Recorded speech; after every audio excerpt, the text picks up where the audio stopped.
It's time for Living Your Purpose, a motivational and inspirational podcast with Peter and Joyce Nielsen. Hey everybody, welcome to Living Your Purpose. I'm Peter, this is Joyce Nielsen, and we are so glad that you're here. Hopefully that you're watching this on video. If not, you may be listening around the world, whether it's Spotify, SoundCloud, talk, blog, radio, or maybe a radio station around you is picking this up as well. We just want to say thank you for supporting us. If you do like this and you're watching it on YouTube, just press the subscribe button below. You know, we're in November, we're getting ready for Thanksgiving in the weeks to come. The average person will gain between, say, 1 and 7 pounds between now and New Year's. I don't want you to be a statistic. This woman could eat anything and she always looks this way. So kudos to you. But, you know, many people, you may not be watching this on YouTube. If you are not, you should check us out on YouTube at Peter's Principles or Peter Nielsen. If you like what you're seeing, just press the subscribe button. But today, a lot of people have been emailing us on all different platforms. Peter, we don't want to gain extra winter weight. And everyone's curious about this new kind of, I wouldn't even call it a diet because the first 3 letters of the word diet are depriving you. This is more of, I would say, a healthy way of eating, and it's called intermittent fasting. And there's many ways you could do that. I mean, have you heard about it? I have, and you know, I found that that's the way I tend to eat in general before I knew what it was. So lucky me, I guess. You know, and on her point, for years, for almost a century, you know, doctors, scientists, nutrition experts will always say, and I know you have heard this a million times, don't eat after 8 o'clock at night and you'll be great. But a lot of people, they'll watch their Netflix, they'll go on date night, and their dinner is at 8 or 9 o'clock, or they're munching at 10 o'clock watching their favorite movie. So that concept goes out the window. But if we modify that and we do, say, fast for a certain amount of hours, and then game on for a certain amount of hours you eat, it really keeps an honest person honest. It does, but you have to be careful when you say game on, because to certain people that means eating plenty, do whatever you want to do, and if that's how you're going to eat, it doesn't matter if you're doing it intermittently or not, it's going to be unhealthy. It's so true. I mean, so many people will say, you know, I'm fasting for 1 day on, and then I'm going to eat. And then, or they fast for 2 days. They don't eat anything, just drink water. And then they go crazy on the day that they eat. And they'll have lasagna, pizza, a cheeseburger, you know, just fattening stuff, a milkshake, all in the same day. The whole bag of the Halloween candy your kids got. Agreed. And then they'll come to us and they'll say, Beta, it didn't work. Your nutritional plan didn't work. Well, you're not following it. You're doing it your way instead of the right way. So I just want to take you through just some do's and don'ts on how you can fast and still gain muscle, lose excess body fat, have tons of energy. Your sleep can be better. You can just be overall more healthy. Sound like a plan? It sounds like a plan to me. I'm in. You know, and what I don't like is when someone doesn't eat at all for a day or two, and that's a true fast. Many religions will even do that. Well, they'll fast while they're praying and stuff. So this goes back thousands of years where fasting has been really discovered. But here in the 21st century, when someone fasts, there's the right way and then there's the wrong way. So the wrong way is when you're just fasting for days on end, or you're fasting for a period of time and then you go haywire on the hours that you can eat. That's a no-no. So what I like to do is make a recommendation on what I have dealt with for thousands of patients and members from my health clubs, physical therapy business, my platform on social media, as well as my TV show. And it's more of the 16-8 intermittent fast. And you can even explain what that means. I mean, for 16 hours, you're not eating. And someone may say, that's going to be hard. But what you said to me this morning, whereas you would love to fast, I think you said what would work best for you.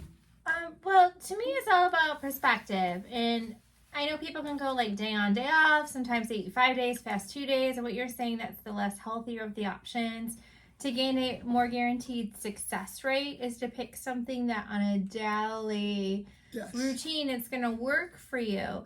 And for me, rather than thinking, oh my gosh, there's 16 hours I can't eat, there's 8 hours in a day where I'm going to pick my time frame that I'm gonna eat what I want to eat within measures, of course.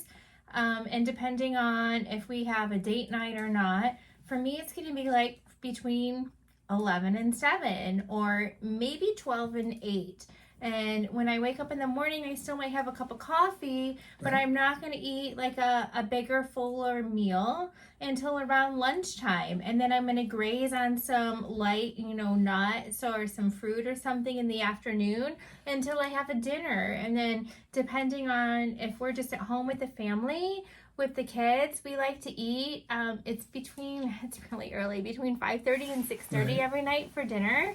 But if we're going on a date night, we usually even get like a 7:30 or 8 o'clock reservation. So even doing those things, it's still pretty easy to monitor that within the 8-hour time frame. And the more you're consistent about it, it just becomes more natural. And I particularly like my beauty sleep, and I wake up with my roosters. So I'm in bed on a weeknight, on a work day or a school night. I'm in bed by 10. So I'm not eating after 7 or 8. And when I wake up in the morning, I have my coffee and I'm on the go, or I have a little, maybe a tiny little smoothie or a protein shake I make in the morning. But I'm not having a bigger meal until around lunchtime. And what she's saying is so spot on. Like a good example is, for me, from all the years that I was single before I got married to this amazing woman, is that I would eat at 9 or 10 o'clock at night. I mean, I would sit down, I would cook at 8 o'clock at night, and I would literally start feasting at 9. But on what she's saying and what I'm about to say is that it's okay to eat later if you're going to stay in that, if you're doing, say, a 16-8 and you're staying in that 8-hour time frame. The only couple of deal breakers that you need to know is, number one, make sure you wait at least 90 minutes before going to sleep so you don't get GERD. So all the blood is trying to digest your food. You don't want to be laying down. You get heartburn. You're not going to get into that deep sleep because your body's in fifth gear trying to digest that food. So that's one. So wait 90 minutes before you go to bed after you eat at whatever time that is. Yeah. The other thing is that, as we always talk about, numbers are numbers. So macronutrients, your protein, the building block to muscle, your carbohydrates, your energy food, and your essential fatty acids coming from poly and mono unsaturated fats, which are great for your brain, your hair, your skin, your largest organ. So it's paramount that if you're eating and you do this and you try this, make sure you still reach in those 8 hours your macro requirements. So when I do nutritional counseling, or when I talk on television or on a video, I always recommend to start with, 45% of your total calories coming from carbohydrates, 30% of your total calories coming from protein, and 25% of your total calories coming from fat. So if you can keep that in there and make sure you drink half your ideal body weight in ounces of water every day, then you're golden. And like Joyce said, you can drink water during that time that you're not supposed to eat. You can drink coffee during that time. You don't count that. Right. Well, you kind of, unless you're putting cream and sugar in your coffee, Right. then you do have to count the calories. Right. But I think, and you would agree, the most important thing to do to start the regimen is to figure out, and a lot of you work nights, which we need those night people and those night owls in society to keep us rolling. Right. So we need you guys. And if nighttime's your thing, then maybe you pick, I don't know, 10 at night is the start time to your eating hour. Right. If you sleep during the day. So you just need to pick that 8-hour chunk out of a 24-hour day that's going to work best for you. Right. And then you figure out how many calories that you have during that day. And you can wake up and have your zeal or your coffee or this and that.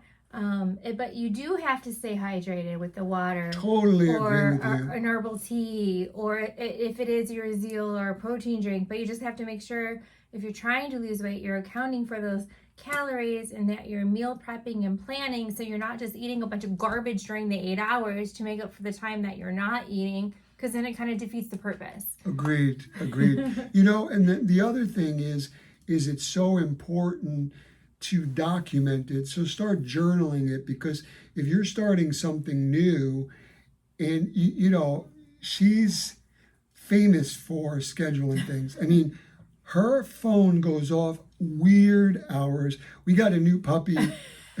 We got a new, cute. Really. He's an Italian Greyhound, and he's 3.5 pounds. And his name is Matteo. And what does it mean? Which means God's gift to our family, which he is. Yep. So I'm sorry, I'm super excited. And this is like this. This is a one-person dog, I set my alarm. and this is his human, her. And so we have this big Great Dane that literally stands higher than 7 foot tall. And then we have this little 3-pound, Italian Greyhound, which is just as sweet as day. But it's so important. I'll hear like at 3 o'clock in the morning, her alarm going off. And I'm like, babe, is everything okay? She's like, oh yeah, I just got to go take him out to go to the bathroom. So she's very regimented, and studies prove it. People that are more regimented with a schedule are more successful in anything that you do. Right. And can I just say, so I wake up every morning at consistently around 5 o'clock, and I leave my house at 6:30, and I don't get back home until about 10 or 10:30 every day. And during that whole time frame, I'll wake up, I'll have a glass of water, I'll either make a zeal or a coffee, maybe have some Zerge or something.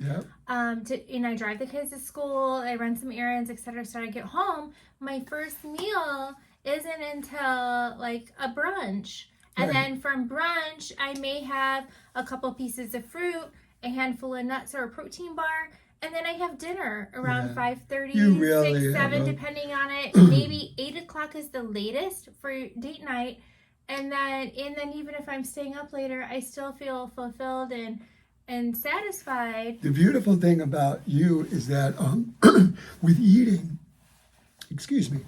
is that sometimes when we're ordering food in, she'll look at the watch and say, Peter, I'm hungry, but I don't want to eat past 8:30 at night. There's no way. I'm starving, and I'm like, I'm going to eat. She's just like, nope, I'm not going to eat. And she won't eat. I'm going to have a yogurt and a protein bar and some water and go to bed.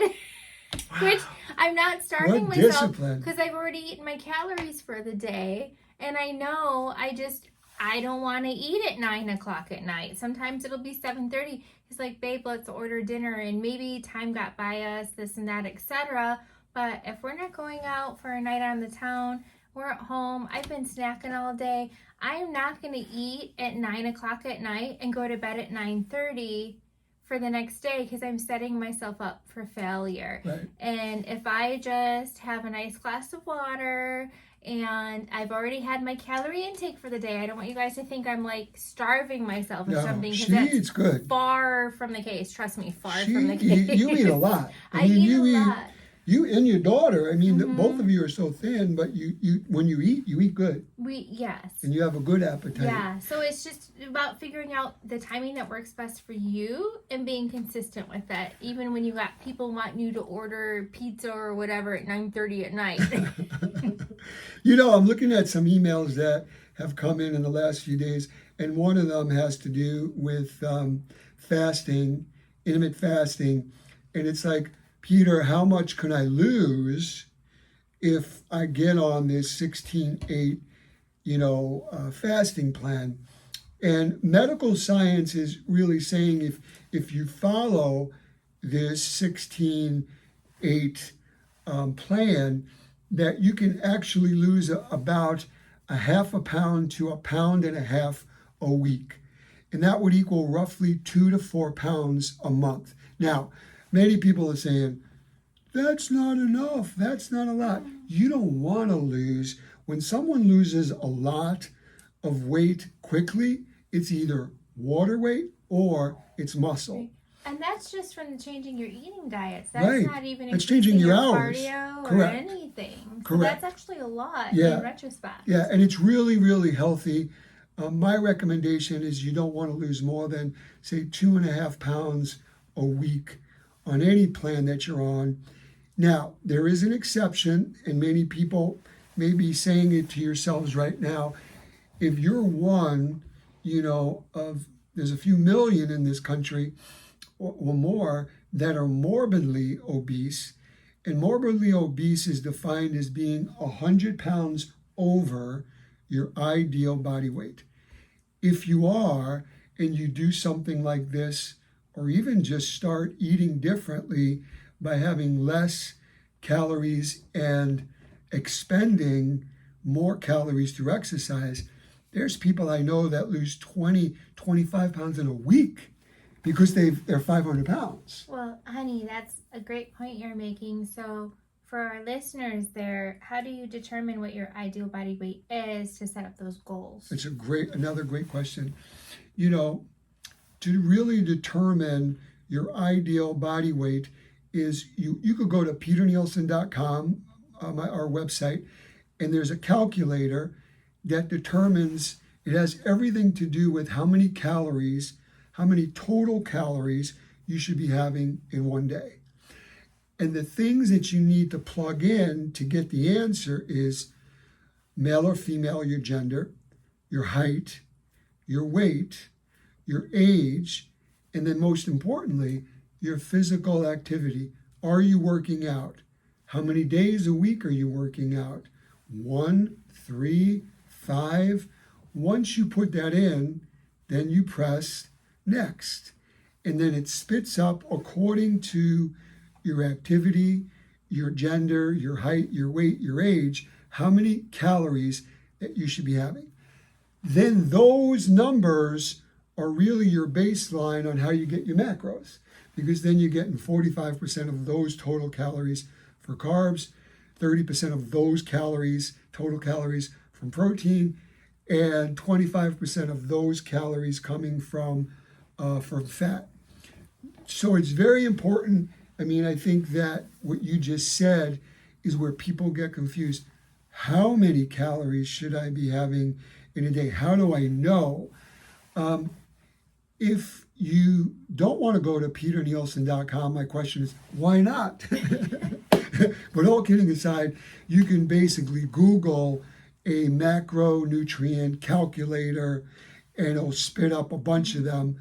I would love for you to visit our website.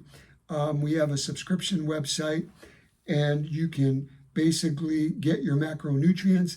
You can get a 7-day meal plan. A meal plan. And that's you can change it all the time. Meal plan, you're golden. You're set. Yeah. All you have to do is stick to that the best you can. Maybe you're going to have an off day, but if you're sticking to it most days and sticking to the hours that you pick for your schedule and doing your cardio and doing your workout, you're really going to see those results. I mean, it's a no-lose formula. Yeah. And make sure you hydrate yourself, especially when you're going into any new eating regimen. Because when you think about it, 75% of your muscles and your whole body is made up of water. 80% of your blood, 23% of your hard bones are water. So if you took a person 160 pounds, dehydrated them to just organs, skin, and bones, they would be 60 pounds. So there's that much of liquid, of water in your body.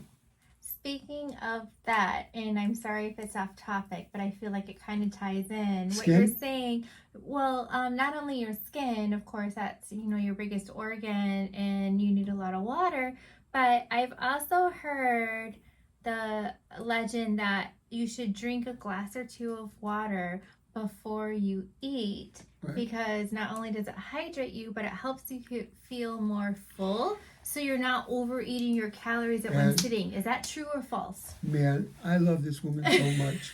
And I'm gonna say it on live podcast right here. That is the biggest fallacy. No. Really? It's all the wackadoodles out there. It's all those quackery really? doctors. I am not a quack. Yeah. No, I know you're not. But you hear it enough, and someone says it enough. Really? You think that there's validity. Okay. So this is where it all came about. Is on Thanksgiving, people would say, drink 2 glasses of water, so that you fill yourself up. But think about this. Let's just break it down. Half your ideal body weight in ounces of water, but I'm gonna put it one step further. I did this on the Today Show live. The phones lit up. At the time I was with Katie and Matt, so it's going back, about 20 years. But the point is that what I said and what people needed to catch was never drink water while you're eating. What? Wait 15 minutes before and 15 minutes after. We're not after. swimming, we're eating. But this is important. I'll tell you why. Your body doesn't absorb nutrients waterlogged. So people that have inflammatory bowel disease like Crohn's or colitis, that's a given. But even people that have perfect intestines, if you waterlog your body with water and then eat, it's going to be very difficult for your body to digest as efficiently than if it waited 15 minutes before you eat.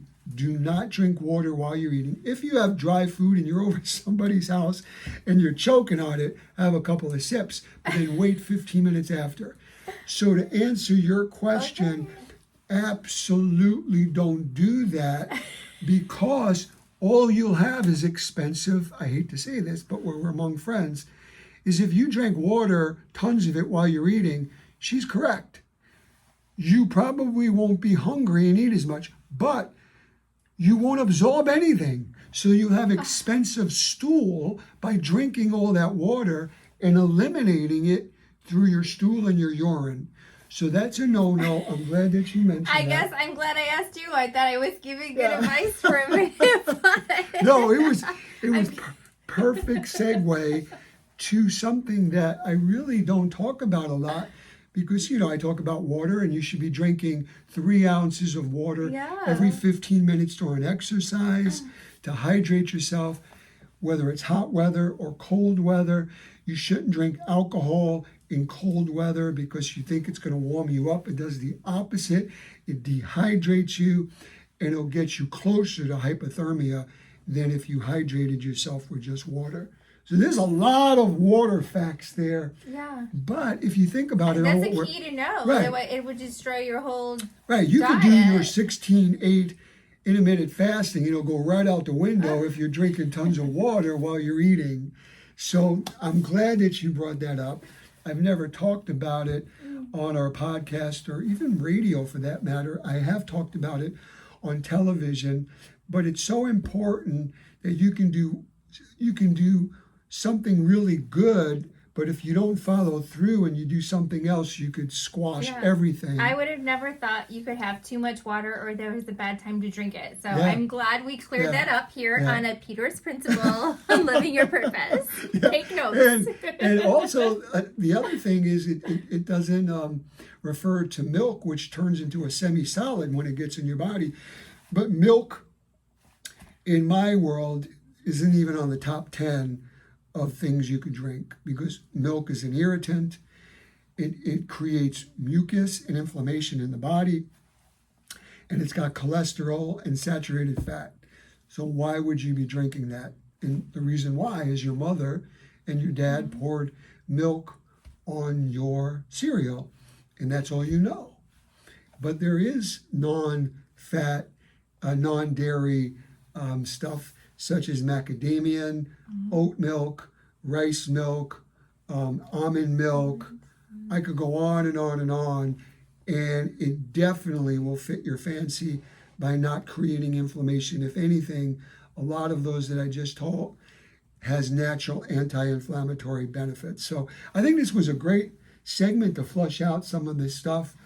And if you do have any questions, how can people find it? Because I mean, when we get into the deep of a topic like this, afterwards, a lot of people will have questions. So how can they reach us? Yeah, absolutely. So you can email us your questions to peter@peternielsen.com. You can find us on social media, Peter and Nielsen. What else? Spotify, SoundCloud, YouTube. Blog Talk Radio, YouTube at Peter Nielsen or Peter's Principles, and any platform that you listen to, iTunes, any platform that you listen to your favorite podcast, you'll be able to find us. And if you do like what you're hearing, just press the subscribe button, and we appreciate you. We thank you for tuning in week after week. We love what we do. We want to sow into you. And like what we named this podcast is everything is possible, number one, with God. And to truly live your purpose, we were born with a purpose. We live with purpose. You're here for a purpose. And that's what we want to help try to light on the inside, to spark that fire, to realize that you're not here to just live on the sidelines. You're here with very specific, individual, one-of-a-kind gifts that only you have.